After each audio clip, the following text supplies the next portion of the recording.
I'll be showing you how to stabilize material in a shippo. So I'll be using a 2-ring shippo, but the techniques are the same whether it's 2-ring, 1-ring, or 3 rings.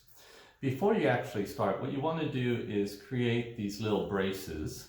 So cut little braces of the material you're going to be using. So in this case, this is chrysanthemum stems, and then stems from from cherry. And one thing I tell my students is you don't want these braces to be too big or too short. If they're too long, they'll show in your arrangements when it's done. If they're too short, you won't be able to take them out of the shippo to readjust your arrangement. So about 2 inches or 5 centimeters is what you're going to want. Also, have some, especially if you're using branches, that you've cut in half, because many times the branches themselves will be thick and you won't be able to use them all. So if you cut them in half, you'll be able to insert them in smaller holes. Okay, so why don't we get started and let me show you. The easiest way to get a stem to stay in place in a shippo is to trim the edge of the stem so that it fits into a corner of the shippo. So let me trim this a little bit.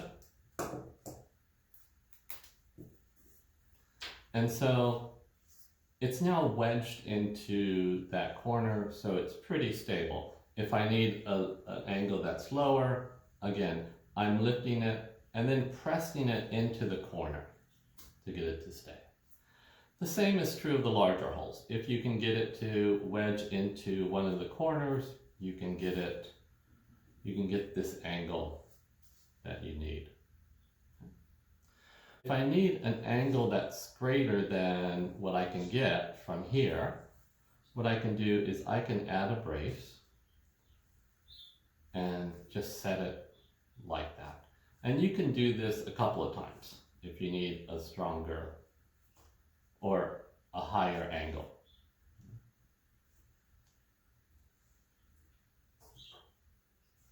There are times when you actually need to get the stem to stay fairly upright. And in that case, what we want to do is hold the stem in the position you want, take another brace. In this case, I cut it in half, and I'm going to place it next to the main stem on one side, and then I'm going to move it to the other side. Try to move it to the other side. And what I'm doing is I've wedged the main stem against the shippo and the brace. So let me turn that around. So again, I had it here and I'm moving it across, and in doing so, I'm wedging it in place.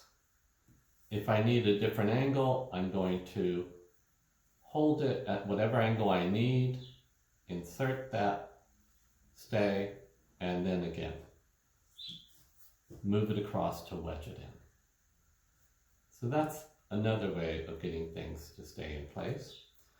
There are times when you need to use iris leaves and have iris leaves stay in place. And typically they have to be standing upright. Okay. So one way of doing this is, let's assume this is how long we want our leaves. I'm going to get another piece of the same iris leaves and I'm going to fold it. I'm then going to insert it either in front of or behind the leaves. And notice it stays, if I need to manipulate the leaves, it's in there securely. If it's showing too much, I can place that brace in the back, and again, the leaves stay in place. I can readjust them. Another way of doing it is the same principle, but using the leaves themselves. So in this case, what you want to do is make sure the leaves are about 2 inches longer than what you need them. And then what you can do is just fold it back. and place it in. Okay. You could also bend this forward, same idea, and it stays in place. Okay. So, finally, there are times when you need to get a branch that's actually too big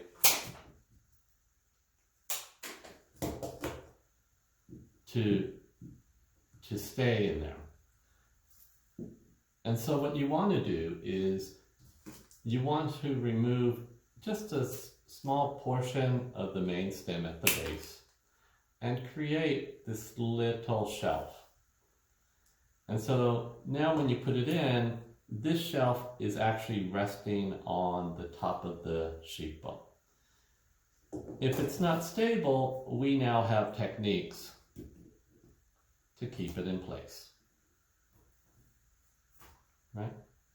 So those are the basic ways of getting branches to stay in a shippo.